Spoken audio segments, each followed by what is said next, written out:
industry. What should I do? Like when I get to New Zealand, and I'm just like, just head to the South Island, just because it's so beautiful and stunning. And you probably experienced this when you're driving around. You can go sort of between central, like Queenstown, Central Otago to Christchurch, and you can be driving for 15, 20 minutes and no one drives past you. It's just like open, and you feel like you can be the only person on the planet sometimes. Totally. Yeah. Well, we're officially live, guys. So just want to say thank you all for being here for another week of United Week Tastes. We've made it to week 12. And it's funny because each week I got to come up with a new theme. Now I think everybody's waiting. Instead of just saying this week is New Zealand, I always have to come up with a name or something that, is going to be related to it. And so I said, double island, double diversity, right? And so I think it was the idea of the more you get into New Zealand wine, the more you understand it beyond just Sauvignon Blanc, and that the terroir is not just some hot island country down in the South, which is probably what you think as, the fact that we're on the Northern Hemisphere and we're thinking about any place south of us is going to be hot. So I think that the idea was more like, how do we actually crack open and get into some details about the differences between both islands of New Zealand and the true terroir and how that expresses itself in the wine. So I'm the host, Sean McCoy, sommelier from New York City, being quarantined in New York City, but currently living in Lisbon, Portugal. And I have with me, of course, my co-host, Filipe is back. Filipe? Hi, I'm Filipe. I'm calling you from a small town called Agde in the wine region of Bairrada. I work as a business consultant, and I also run a blog called Vinho e Shima. And I'm very excited to be here today and taste these lovely wines. And we learned on the Australian tasting that Filipe was actually born in Australia, which I didn't know that until the actual video. So he's our resident now, Southern Hemisphere, personality too, not just for Europe. So, but we also have Randall here with us, and then we have two people who will tell us more details about being on the Southern Hemisphere. Randall? Yeah, I'm Randall. I'm based in quarantine right now in New York, Brooklyn, specifically. I'm like the rookie, I feel, of this whole group. Thank you for inviting me, Sha, and thank you for being here, everybody. Currently, before quarantine, myself, I was working with Andre Mack on his and Sons ham bar. It was a wine bar with a focus on ham. Working directly with him, slinging a lot of good American wines and awesome American hams. Currently, I'm revamping my podcast, Wine for the People. It's me talking about wine the way I talk about it. No pretension. My hair's down. The music's up. We're now, and I know you'll talk more about this shop, but we're waiting to see where the quarantine will take us. But currently, I'm looking to pivot my career into sales. And Randy, you also spent some time as a sommelier in Scandinavia, correct? Yes. I was in Norway for 2 years, where I was in charge of the wine program at Kaffekanne. It's coffee can, that's what it translates to. In the Western Norway, which was the most American part of Norway, where they had oil and, a lot of our culture. It was the coolest bar. It's closed now, before quarantine. It was like the coolest bar in the area. There was a bar that lit up with 500 multicolored glasses with LED tracks. So we had it was amazing. It's really where I got my claim to fame as far as wine goes. I learned how to sell wine in Scandinavian, and I got to understand that culture. Cool. And so you'll understand in a second why this group makes sense. We have people who've been everywhere beyond where they actually live and from. And so I'm gonna pass it right on to Jane. Hi, I'm Jane Lopes. I am living in LA right now. I'm quarantining in LA with family. Until recently, I was in Australia, where I was for 3 years working in a restaurant called Attica, which was awesome and just really cool to be on that side of the world and be able to, you know, kind of go in depth in Australian and also New Zealand wine regions. Back here actually working on an import company with my husband to bring Australian wine to the US, because we feel like it's a, you know, it's a underrepresented country, and we really are just excited about the wines and want to showcase them. Thank you so much for having me, Chal. I'm really excited to be here. Of course, the McBride sister herself, Andrea. Hey there. Our resident Kiwi. Yes. Andrea McBride. I'm half of the McBride sisters. We have a wine company in which we make wine in New Zealand and in the central coast of California. And I guess my intro to wine started in Blenheim in Marlborough, New Zealand, where my mother's family is from. And when I was born in Los Angeles, and when I first got to New Zealand in 1989, you know, it was this very small town that was predominantly orchard and sheep and a little bit of dairy farming. There wasn't vineyard at all. And, you know, now you fly into Marlborough and there's no more plantable land. It's, you know, everything is pretty much vineyard. And so I guess, yes, I'm the resident Kiwi. And everybody's gone through a pretty crazy time at harvest with COVID. And so it has been an interesting year so far in many different aspects. So thank you, Cha, for inviting me. Looking forward to talking about New Zealand and our different wine regions. Awesome. We're going to kick things off with you. And so basically, the new, I'm going to say more modern style of winemaking in New Zealand, basically is around the 1970s. It sounded like it was introduced maybe to the world or even popularized in New Zealand.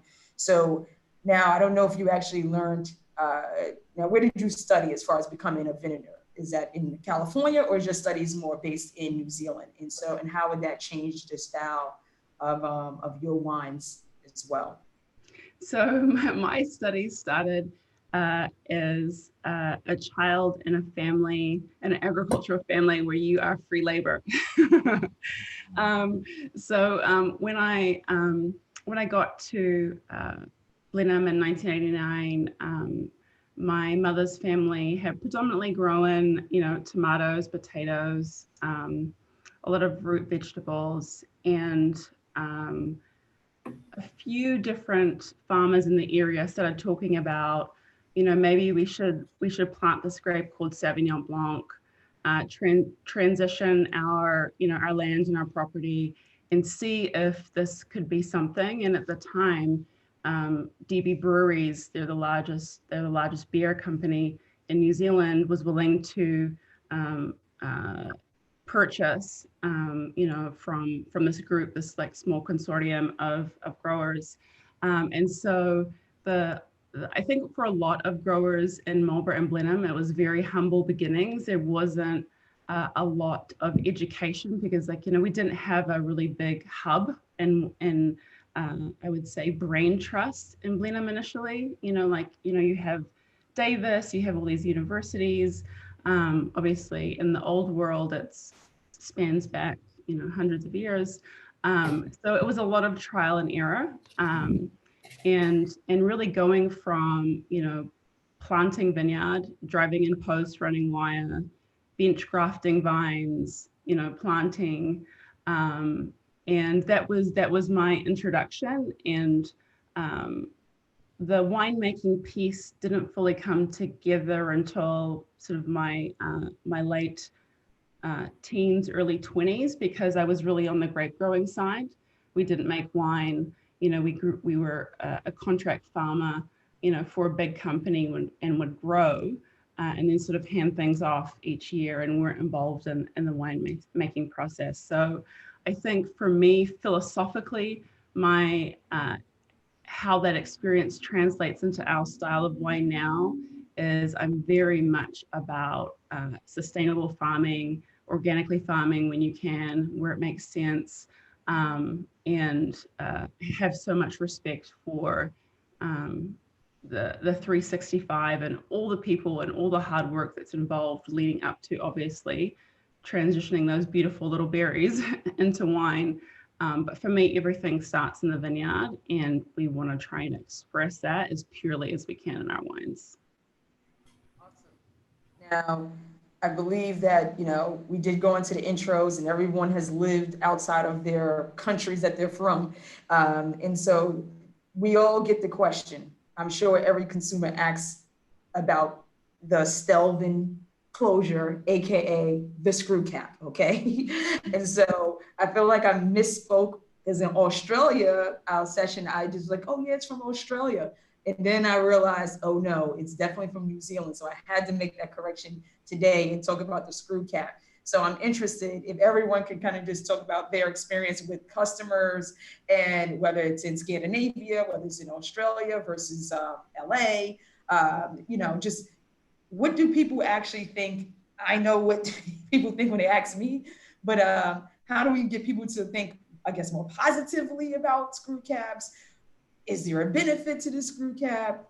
Do you hate it in other cases? I just want to hear everyone's perception around the various places you've worked and the idea of screw caps with your customers. Jane, you want to start? Yeah, I think in the US, there's still a negative perception of screw caps, and they're kind of associated with cheaper wine.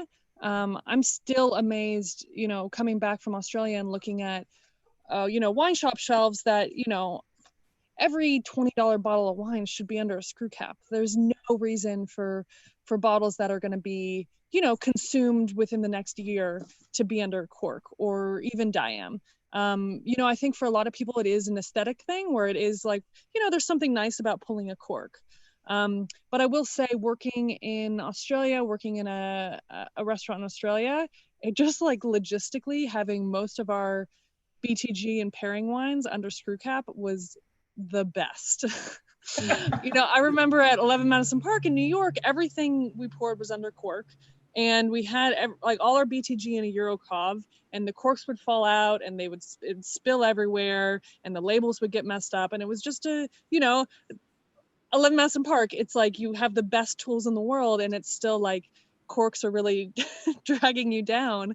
And it was just the ease of it, and also the consistency where you just, there could be other problems with the bottle, but just, 99 times out of 100, or probably even a better rate than that, you're going to open that screw cap and the wine's going to be perfect, and you just don't have to worry about it. So, I do have a bit of sort of a nostalgia for corks, and I think for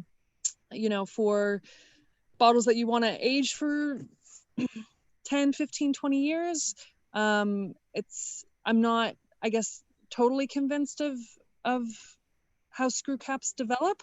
I've seen some good examples and I've seen some bad, but I guess same goes for cork. So I think, I definitely had a negative perception moving to Australia, and I changed that. I changed that quite a bit. Randall, did you have a lot of screw caps wines in Scandinavia or even in Brooklyn now on the shelves there on the list? Certainly more in Brooklyn, since I feel like screw caps are more accepted with New World wines and the New World sector. Funny story though, where Scandinavia, they were more fans of, the classics, the nobles, and, especially Chablis. That was the du jour, du year wine of that time. But Norwegian Somm showed me this real cool trick in opening a screw cap with just one twist. I don't have the range for it, and I don't want to. I could do a separate video of it. You gotta take a video of this. I want to see it. Show us the move. Yeah. Okay, I just need to give me time to adjust myself because I need a lot. Put you on the spot. But, you know, like from that, I was able to like kind of use that trick. And, you know, being a bartender before getting into wine, it was all about the tricks, all about the flair. So when serving someone, opening a screw cap, which to your point, Jane, is super convenient when you're like really weeded at the bar, you know, it was a real cool trick, and it, you know, kind of sparked the conversation, you know. And I feel like now the Scandinavians were definitely more receptive to the conversation about, you know, the, you know, use and how eco-friendly screw caps are. And I think that's more of a conversation now than it's been. I think there's also interesting on their take of aged, you know, wine. And I guess I'll ask Filipe this, because for those of you who are listening, maybe you don't know, but Portugal is one of the main providers of corks, you know. So I guess no matter how cheap or expensive the wine is, it's kind of hard to have a Portuguese wine in screw cap unless it's one of the large brands.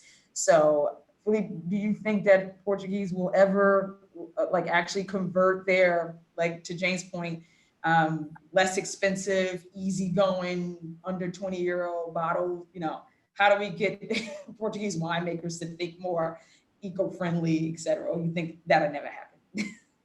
Yeah, as you mentioned, well, we are the number one producers of cork in the world. There's a very long tradition of using cork on bottles, and definitely that won't change for a long time. But still, there's space for screw cap, and we are seeing some wines, some Portuguese wine producers using screw cap for some low entry wines that you can consume on 1 year or 2 years. So we are seeing some changes. Even the younger generation are more keen to screw cap. So I would say that there's some things changing here, but definitely it's not going to be a major thing, because we are still the big producer. As I mentioned, it's very important for our economy. It represents a great value for our exports too. So that won't change on the mainstream, but still there's space for screw cap even in Portugal and the surrounding countries like Spain and Italy. So I wouldn't say that we are against screw cap. We're definitely open-minded, and there's some nice initiatives going on. Actually picked this up. I just wanted to show you how much Portuguese loves cork. This is my laptop carrier in cork. Because you could get anything in cork in Portugal. And I forgot. I was like, oh yeah, this is a good time. Look, the whole cork. You live there long enough, everything will be cork. I have cork pins. It's kind of crazy. But yeah, that's how much they love cork there. So I think it'll be like pushing a ship to get everyone to be on board with screw caps. I don't know if they think, from my example, I don't think they think that the wine is cheap if it's from screw cap. It seemed like the Portuguese consumer just is affiliate cork to be part of their brand. So it's more about, this is their personal pride of, you know, being in Alentejo and seeing the trees actually shaved. You know, that's all part of to do cork harvests. Actually, I was watching a friend of mine's on Instagram actually take pictures of the cork being harvested. So I think that it's just part of their lifestyle and their image. And so, you know, I think that it's going to be a little bit harder to get Portuguese to kind of let go that identity. And I'm glad Jane talked about aging, because I think that's the first thing that I tell people, is that it's about having more accessible wines. You know, if someone's like, how long can I hold this wine? I'm like, well, it's a screw cap. I don't think you should have it no more than a year, or, and she said up to 2 possibly, I guess, depending on the grape. But I don't know, Andrea, do you know of any wines, especially being in New Zealand, that age well in screw cap? And how long is, we're talking 5 years, 10 years? Yeah, so I go back and forth on it, because I think, you know, when you look historically at New Zealand, the main driver was being such a new world wine country. Kiwis were very practical, you know, and having a light-bodied white wine just made sense to be under screw cap when you look at when the wine should be consumed, and looking to maximize, you know, acidity, freshness, and fruitiness. It just made sense. And then so you're looking at a span of maybe from the time you bottle, like 3 years, call like the window, like max 3 years. And then I think our next grape variety then, you know, is Pinot Noir. And I think historically, we kind of have like a 5 to 7 year window for our Pinots. I haven't seen, there are rare few that, you know, have shown a little bit of age and laying them down. But I can't speak to you know, Hawke's Bay region, you know, that obviously has Syrah, you know, that folks lay down. I don't produce those wines, so I can't have a super strong opinion about it. But my preference is that, you know, as Jane said, I think definitely anything that's going to be consumed within 3 years, that's a white or a light-bodied wine, should be under screw. I'm for having Pinot Noir, you know, under screw. For us and the way that we produce and how our wines show, you know, I wouldn't suggest consuming, and maybe I'm shooting myself in the foot here a little bit, but I think our window of showing the best is kind of at the 5 year mark range. And beyond that, if you really want to lay something down in cellar, I think it should be under cork. I guess I didn't see much on the market of aged wines from New Zealand. And so I didn't know if, especially with you two both living down there, that maybe you may say, okay, I did have experience at this restaurant or this winery. They have wines that have been aged from Central Otago for years, and so they have it on cork, et cetera. So I was just interested, even if it's not screw cap, like what you just said, was there something beyond Pinot, or do you find it often when you're on the grounds, some aged wines from New Zealand? Yeah, there's some really good examples, and Jane, I'm not sure if you experience these as well, from like some Syrahs from Gimlet's Gravel, that I thought, you know, have had aging potential, and I've tasted a few that have been under cork and that have showed exceptionally well. Not my experience so far, not so much under Stelvin. Yeah, so for a long time at Attica, I poured for our pairings a 2009 Riesling from Canterbury, from Pegasus Bay. And that was under Stelvin, it was under screw cap. And, you know, it was lovely, it was great. I think, you know, I guess I should clarify when I said, you know, I think the argument with screw cap for aging is not that it's not going to, you know, be a good closure for that long. It's almost that it's too good of a closure, and that it doesn't allow enough oxygen ingress, and that's kind of the concern. Where I've tasted, you know, 20-year-old Clare Valley Rieslings under screw cap that kind of taste a bit sort of sterile and still reductive after 20 years, you know.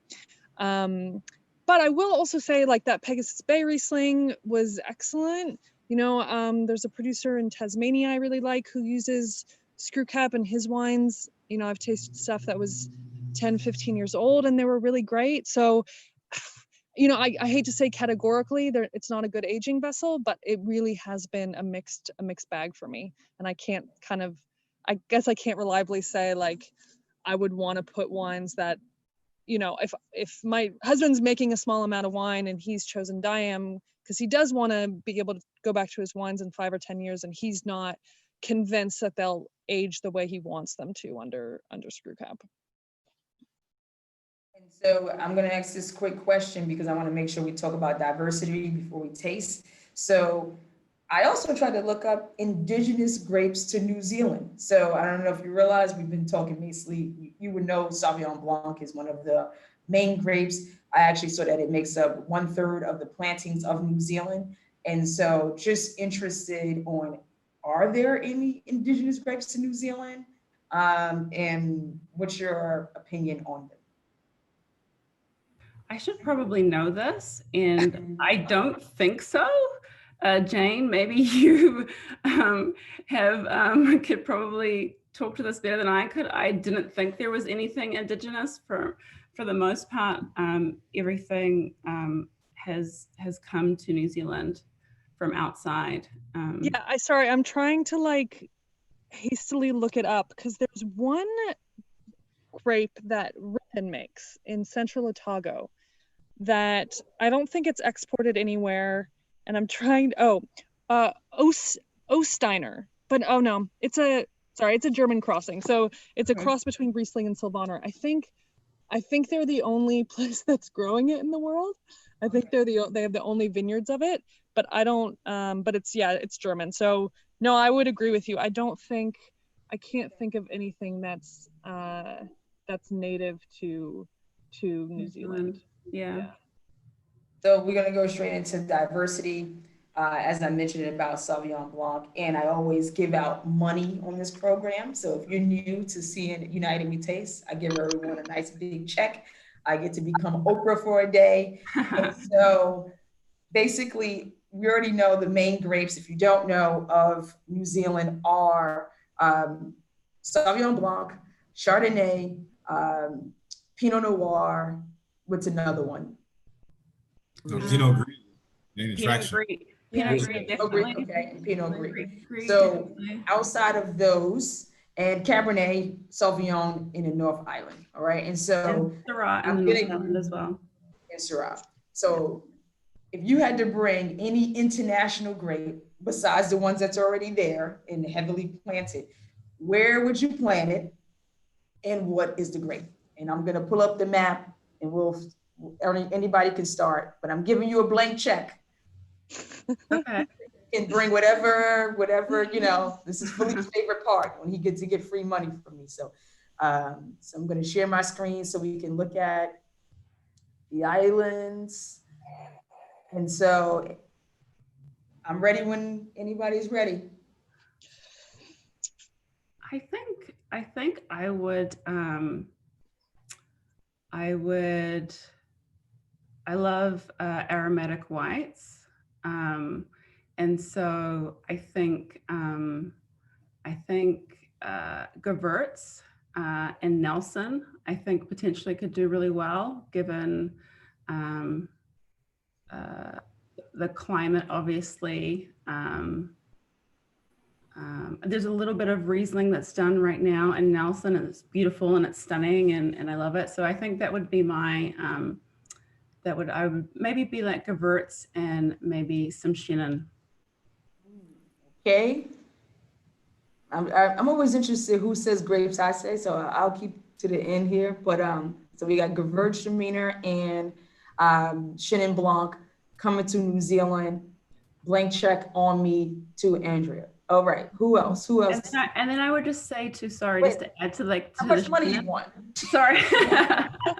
is stylistically, I think that you could pull off an Alsace style Chenin and Nelson. Okay, so she's still sticking to Nelson here, everybody. All right. Who's next? Well, Jane, you can go. No, you go, please. I would like to, board the Chenin train and shop, send on them a little bit, but get some Chenin planted in Marlborough, and try and outdo Loire Valley with that Chenin Sauvignon combo. I like that the soil, especially in the southern part of the region, that's the Altmere matrix. I think I'm saying the name wrong, but it has the complexity that I think you can pull up. You can, plant and pull off some really nice ripe styles of Chenin Blanc. I like the old world, new world combo where it's ripe, but you have that old world, you know, crispness. Great. All right, so more Chenin, but now we're bringing it to Marlborough for Randall. Okay, perfect. Jane, go ahead. I'm thinking of a grape that really I think is underrepresented in the world of wine, and as a whole, is Pinot Meunier. So, you know, obviously this is a champagne grape. You do see it grown as a red grape and made into red wine in Australia, and I think that's probably the only place in the world I've seen it made into red wine. But I'd like to see more of it. I think it's delicious. It's like Gamay, but not as sort of purple fruited, a little bit more red fruited. It's like Gamay made by Italians. So it's more of that kind of brick fruit and a little bit more acidity. Sorry, there's like a dog parade going by or something. And I think, you know, anywhere Pinot Noir is grown, so Marlborough, Canterbury, Central Otago would work well for it. And I'm going to put mine on mute. South Island. Jane's going to actually bring Pinot Meunier from Champagne region and actually use it to make a still style wine. So we'll be able to see it in its red form. Awesome. All right, Filipe, where are you taking my money?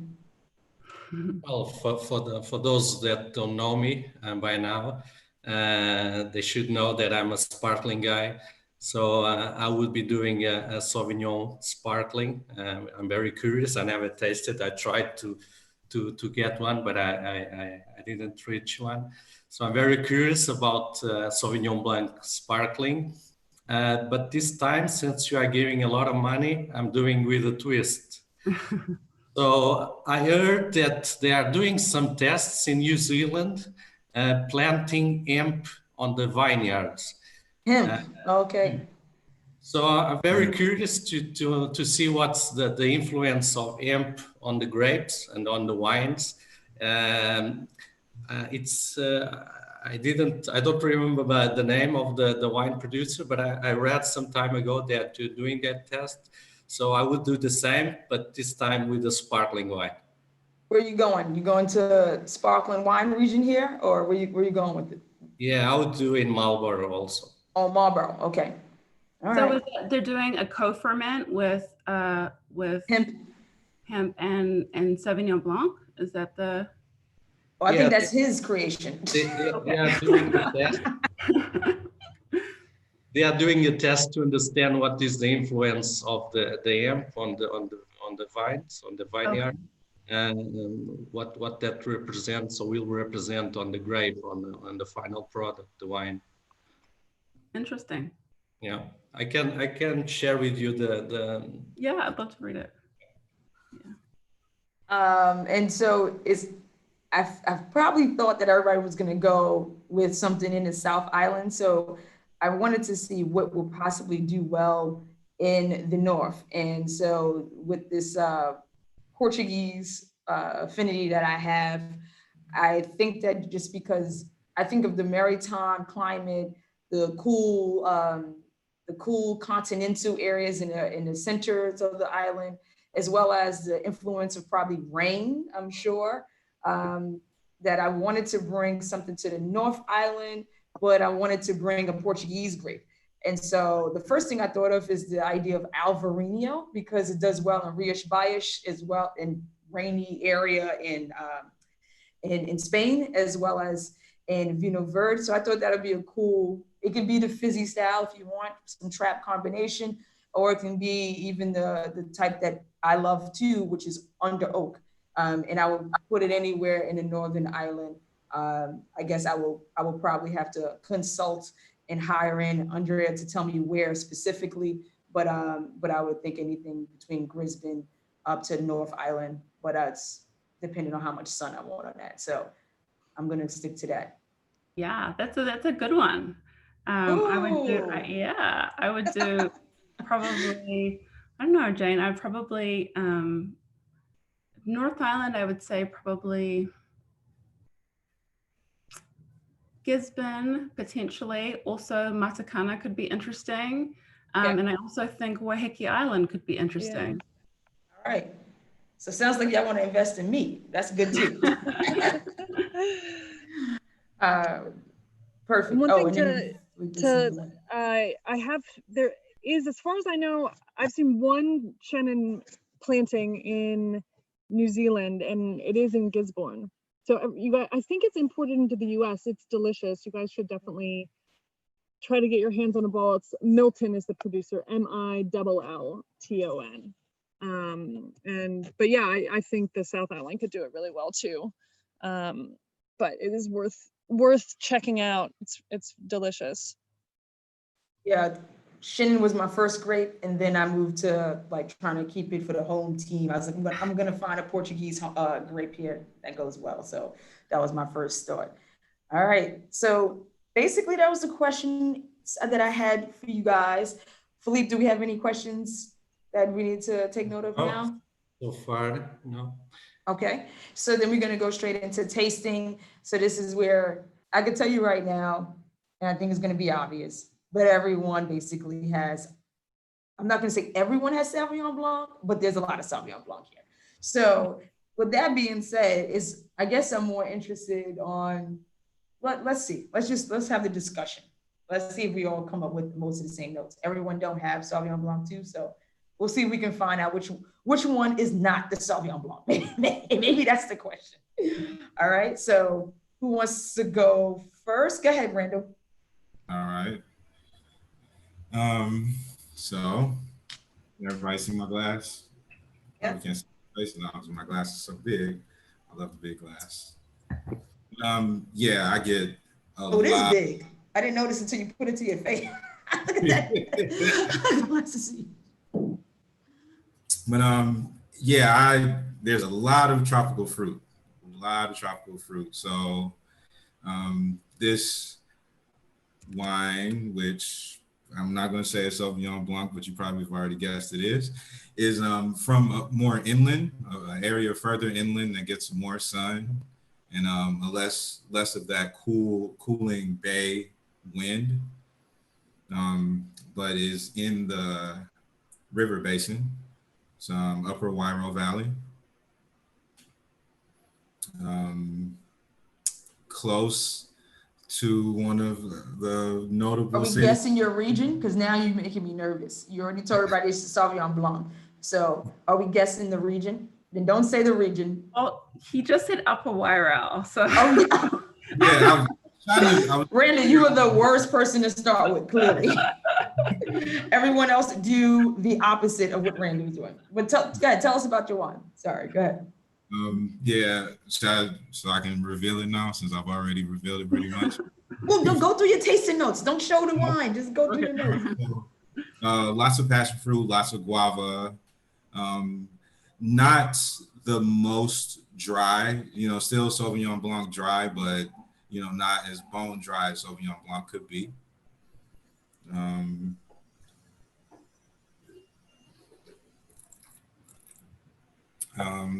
A nice small hint of fizzy, like just a little bit of carbonation, just a little, like just a kiss that kind of tickles your tongue.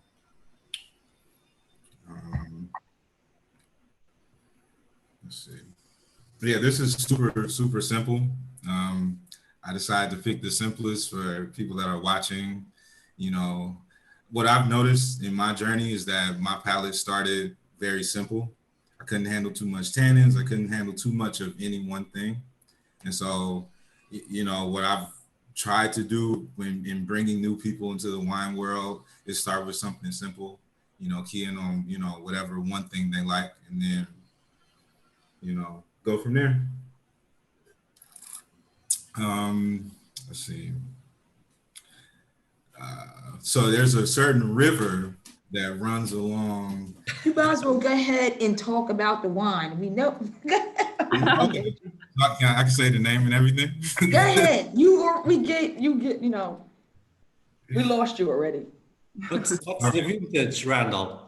So this is 2019, very young, very fresh. Don't even wait for a month before you open this. especially at the price point. This is like for that day, a good June sunny Saturday brunch wine. This is Maryska Vineyards, Fern Sauvignon Blanc from Marlborough. Show the bottom. The bottom. Everybody see? I don't see me, so. Everybody see? Nice. Yeah, the vineyard, you know, is right on the Waihopai. Am I saying it right, Andrea? Yep, Waihopai River. And the river like runs along the entire vineyard.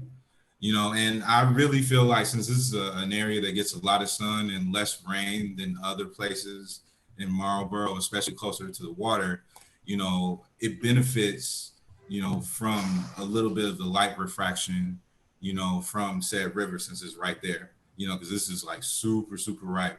You know, I was trying to, you know, me and my partner was asking me about food pairings, and she, you know, asked about curry. You know, and this, if it's not a very strong curry, this has enough fruit influence to like be able to go with like a lighter curry dish. And very good with horseradish cheddar cheese. You're like, this is what I'm doing right after this. All right. Well, thank you, Randall, for like breaking all the rules. Just so everybody else knows what not to break. And I think Randall, just to sort of echo off of the ripeness, 2019 was incredibly hot in January and February with like little to no rain. So I think that predominantly more sort of tropical spectrum that you're getting from the wine is conducive of that vintage, especially in the Wairau and upper Wairau River area. Almost forgot, just to bring back the map, this is where Randall's wine is coming from, right, Randall? This is Marlborough. Oh, Marlborough. Yep, in the Wairau, upper Wairau Valley. Ah, I thought you were saying this sub-region, so I got it mixed up. That's that is Wairapa, and that is Marlborough, which has fantastic Pinot Noirs and Craggy range that Jane mentioned before. Just some lovely wines from there. So yours is from Marlborough, though. So just everybody, Randall's is from here, which is basically where is the home, or you know, for Sauvignon Blanc. So let me go back. Let's go with. Go ahead, Filipe. Okay. So we have a nice, lovely white wine, beautiful light straw color.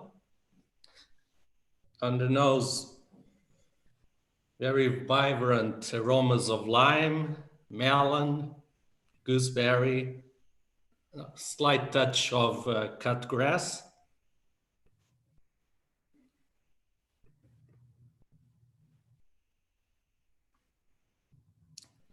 Beautiful, pronounced tropical aromas, very fresh, dry, crispy phenol or finish, light tannins, great acidity.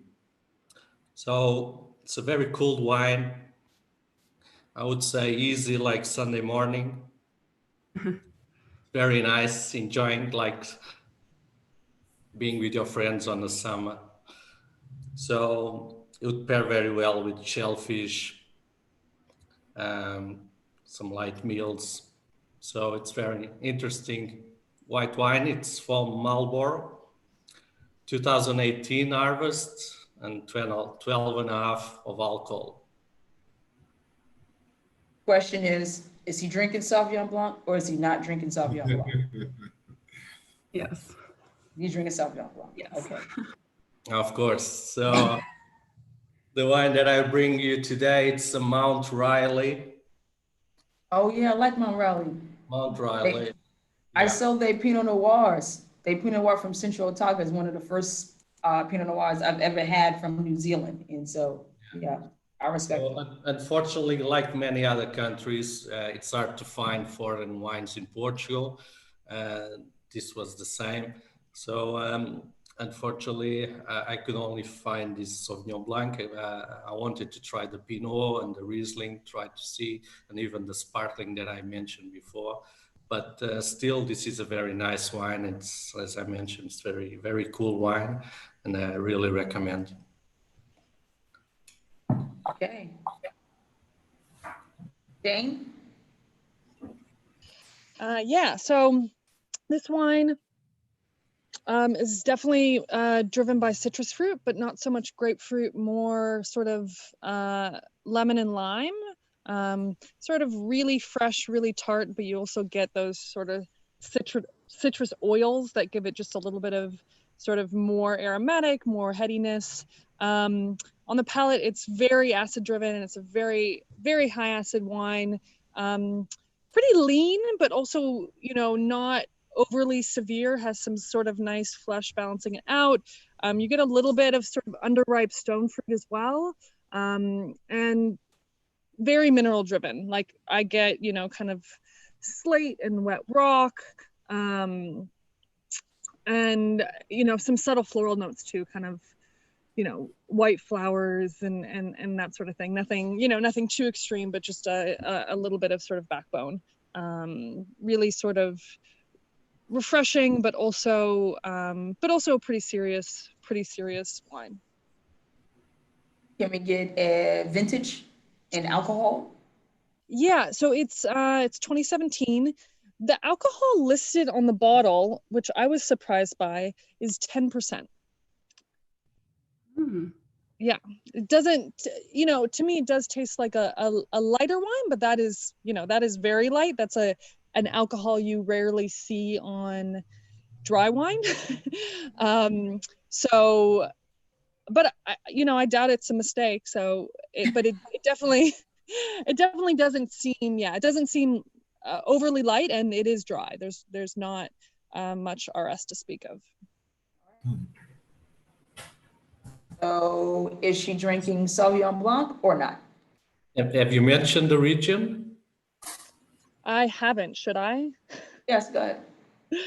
It's from Central Otago. Oh, interesting.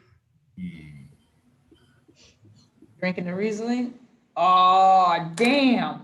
I said, is she drinking the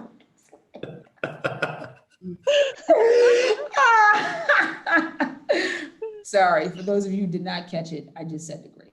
So it is Riesling. Oh man. Yes. Yeah, I wanted to do something a little bit different and also feature one of the wineries that I recently visited, and a winery I've just been a big fan of for a while. Should I go ahead and show? Yes.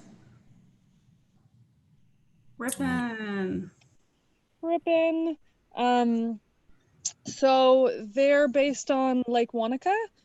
So the northernmost subregion of Central Otago, and I have to say this is the absolute most spectacular vineyard I've probably ever been to.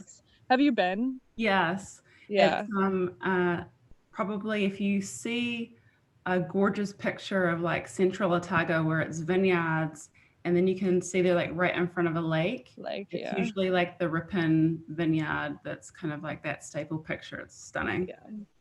And go to their Instagram. Yeah, exactly. They're just really nice people, and it's all biodynamic farming. And they're just, you know, they're just good people making good wine, trying to do right by the world, and you know, and also doing some interesting things. I said they have this Oststeiner. They also do make a little bit of Gewurztraminer, which is delicious. Pinot Noir, of course. They make a Sauvignon Blanc. And yeah, the wines are pretty well represented in the US. So I think you can, you know, I was looking them up and could find a few places for them in LA. And I think, you know, I think New York would probably, I actually think their importer is in New York. So I think that you would be able to find them there too. So definitely worth seeking out. Oh, they do a Gamay too, which is really fun. So yeah, one of my favorites. Okay, so this is unusual, but I'm gonna go next. And we're gonna end with Andrea. The wine is nice straw color, nice clarity on the wine. On the nose, white flowers like gardenia, even a hint of jasmine, but it's more grapefruit, but not as minerally as it is on the palate.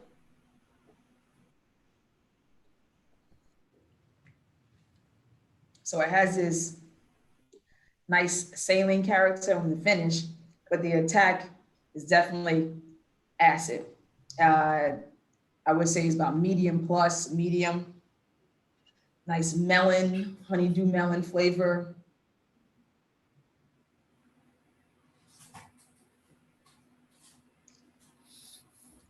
It finishes with a nice mouthfeel.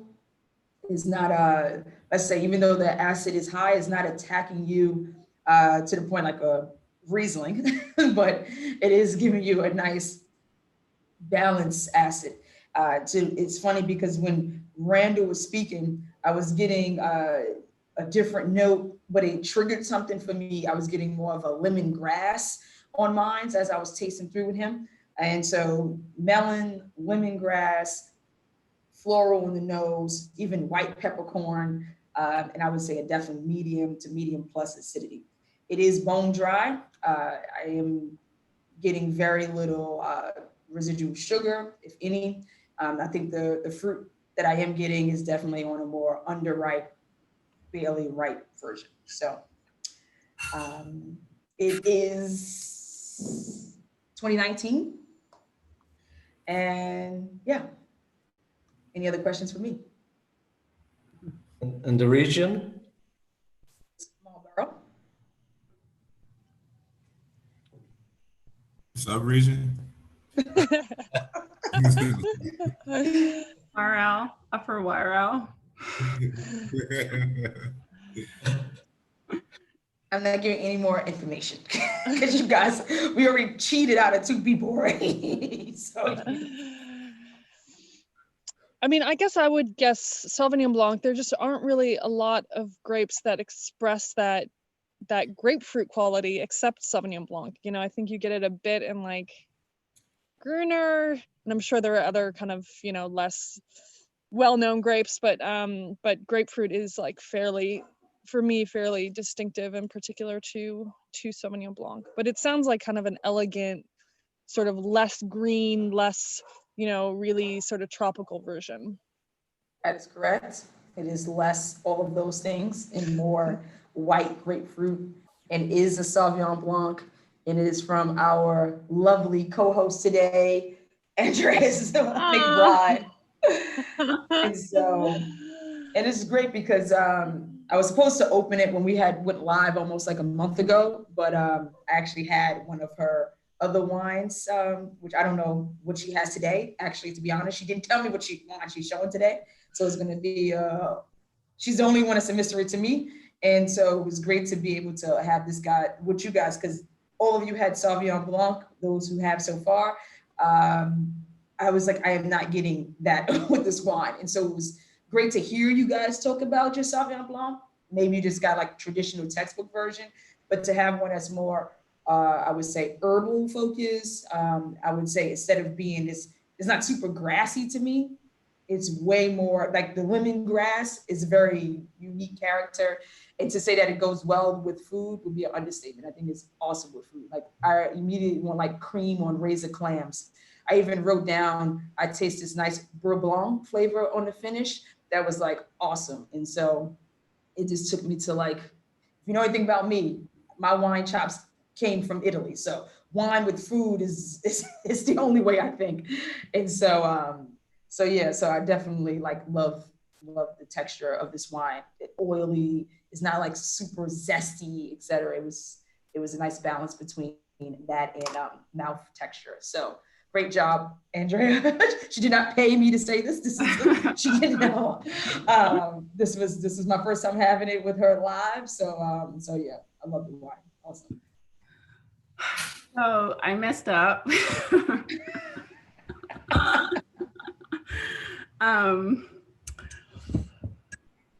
Sorry, guys. I have the same wine. Maybe I could talk a little bit more about the inspiration, vision, and the growing season. Terroir, you can talk about all of it. Yeah. Yeah. If I expand on Cha's tasting, on her tasting notes and evaluation. So my preference is, we've talked about Marlborough. A couple of times we've referenced the Wairau Valley, which is the northern part, the northern valley in Marlborough. It was one of the first places we planted Sauvignon Blanc in Marlborough. And then we have the Awatere Valley, which is the southern part of Marlborough. And the differences climatically between the two areas is that Wairau is definitely a lot warmer and a little bit less exposed.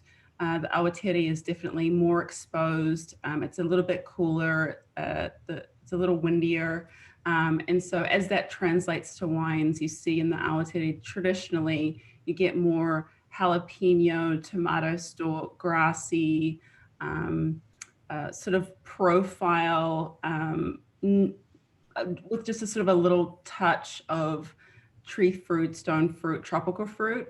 Whereas I would say Wairau is more predominantly, I'm talking in generalities because obviously there's different microclimates within the Wairau Valley as well. You typically are able to get a much fuller spectrum of flavor from sort of green, citrus, tree to tropical. And so growing out. Here we go, because I have the map in front of me. Help me, because I have just Marlborough here. Tell me how the difference, just show me if I'm going left or right based on what you are. So go to the round circle where it says, yes. Yep. And so if you just went straight down, go just follow it and a little bit to the right, that is sort of the Awatere Valley, sort of down here. Okay. And then up where the dot is more of the northern, the Wairau. Yeah. Got it. So we have the valley here versus what's the other area? So the southern valley is called the Awatere Valley, and the northern part of Marlborough is the Wairau Valley. Okay, got it. Yeah. And what was that? I'll say I'm glad you're pronouncing that for us because I read that so many times. Yeah. So I grew up in an area called Spring Creek, which is in the northern Wairau Valley, and is very, very close to the Wairau River. And so maybe my bias to my preference is to Wairau leading styles of Marlborough Sauvignon Blanc. And the area in which we grow is very close to the Wairau River, and in Spring Creek, the water table is really high. So we don't actually have to irrigate in 60% of the vineyards where this wine comes from. And I think as a result, we get this really sort of interesting like fleshiness to our Sauvignon Blanc that kind of feels like it gives you a little bit more body, I would say, to the wine. And 2019, as I mentioned before, in January and February, it was crazy how hot it was. We got in Celsius 40-degree days in Blenheim, which is unheard of. And so in terms of ripening, I think all across Marlborough in the north and the southern part of Marlborough, in general, we see the Sauvignon Blancs tended to have a little bit of a riper profile than definitely, I would say, 2017, which was a difficult and cooler vintage. And yeah, I don't know if you have any more questions for me. I feel like I'm rambling, but. What was talk more about the soil? I don't know if you mentioned. So sandy loam for the most part. And then I think what's unique to Marlborough is our grey wacky stone. And I think that's one of the things Jane touched on was, Marlborough Sauvignon Blanc gets a sort of like great fruity profile. Obviously we have the gooseberry and the passion fruit, and always a topic of discussion is like, how do we get this, which is obviously terroir, but if you dive into it even further, I think a lot of people believe that greywacke is an important component of that, on top of the long sunshine hours in Blenheim and in Marlborough, and then obviously all of the other natural elements that contribute to our microclimate. Anybody else have questions for Andrea, since we have a live and in the flesh about New Zealand or Sauvignon Blanc? I didn't know if she was going to go with the sparkling, because I thought I was going to pour the other wine that she had. Yeah, so I know. I messed it up. I'm sorry. You might as well talk about your sparkling wine, especially since we got Bubble Boy over here, Filipe, so. Yeah. So that, I guess a challenge for us was, for Robin and I, was trying to figure out when we were looking at what we wanted to do within our portfolio of wines. Obviously, Marlborough Sauvignon Blanc is what people know in the world, but we wanted to be able to offer something different that was fun and stylistically and technically could stand up on its own and sort of carve out a place. And so we landed on sparkling from Napier. So we produce a Brut Rosé from Napier, and it's Pinot and Chard. And we have 2 lovely vineyards there that we contract source from. And this year we were fortunate enough to, we were hand harvesting late February. So we weren't super impacted by COVID because the level 4 didn't come down from our Prime Minister until I think the 24th or 25th of March. So we were able to get all of that fruit in. But, it's being inspired by, the great Champagne region, and then trying to figure out, what is our authentic expression that we can put together from the place that these grapes are growing. And so I think our sparkling Brut really, and obviously it's always an evolution, and you're always trying to figure out how you can do better, and given the growing season and all of the components that you have. But it is truly Napier, New Zealand. It's got beautiful, stunning fruit, but also with the complexity of a second fermentation that gives you a little bit of like a brioche bread, and some interesting floral characteristics that I think are distinct from sort of traditional champagne or sort of other traditional method sparklings. And then obviously the small, fine bead and bubble. So I don't know, Chai, you tasted, you want to speak more to it?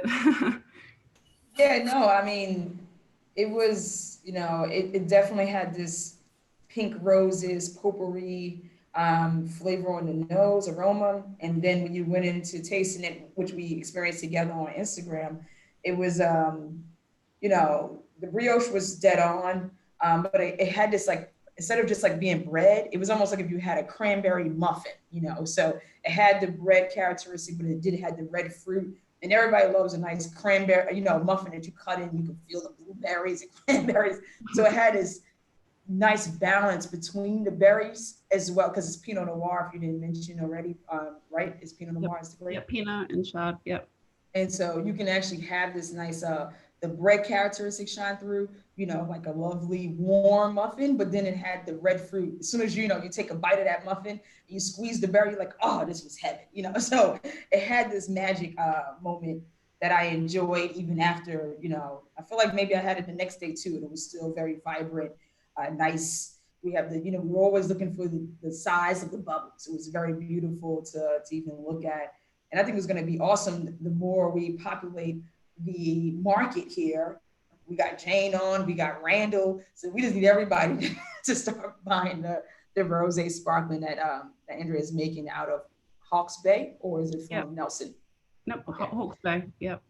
Okay. So, It was fantastic. And yeah, it's just, you know, and for me, I told her, like, I just need to get my hands on your wines because it wasn't easier for me to get them here in New York. And when she sent me my care package, I don't know if you see my picture on Instagram, it's like 6 wines. She's like, here's one of everything we make. But I was very focused on trying to understand her New Zealand wine. I already understood that, you know, it's easy to sell a California wine to Americans, especially when they say Black girl magic on the bottle.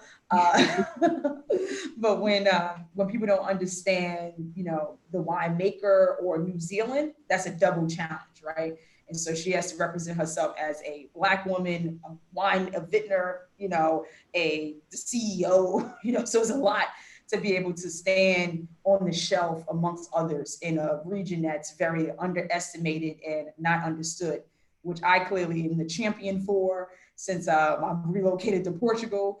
But I really just thought it would be a great way to understand New Zealand. So we have a lot to talk about as far as all of us as wine professionals to represent these smaller regions and smaller areas of the world in general, and how do we actually make them more of a forefront? Because like what Jan was able to find, I'm sure, and Randall from his experience, and Filipe being in Portugal, is that it takes our voices to be the ones to champion these other regions that are not going to have enough money for branding, marketing, you know, maybe big brands are not going there.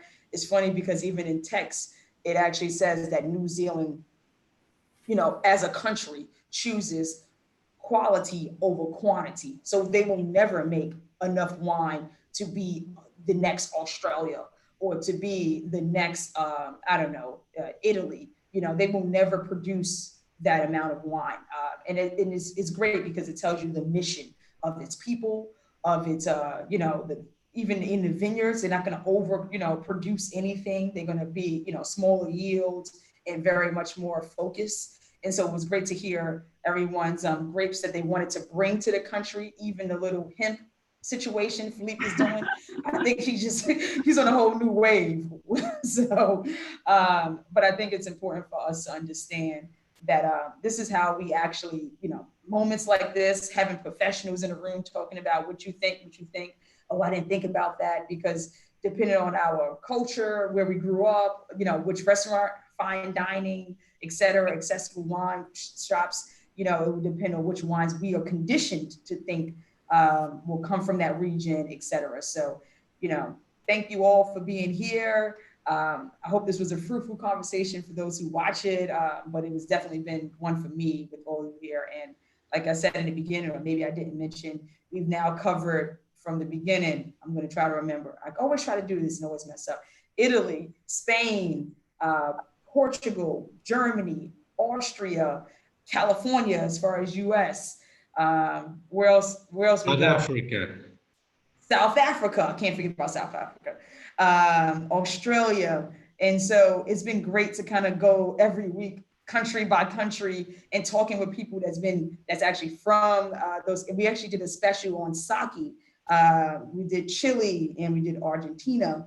And I think that it's been great to be able to kind of cover the world and connect with wine professionals from China, from the Netherlands every week, you know. And so this has been a great project for us.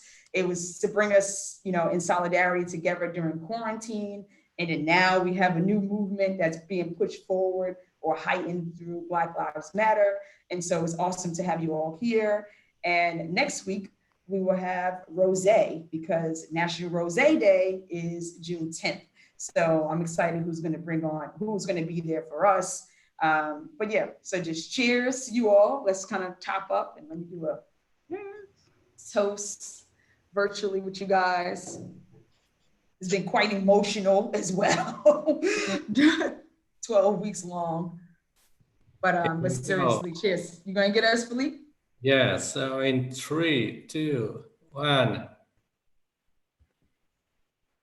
Fantastic. Thank you. All right, guys. Cheers. Cheers. Cheers. Thank you for your time. Take See you care. soon. Keep safe. Mhm.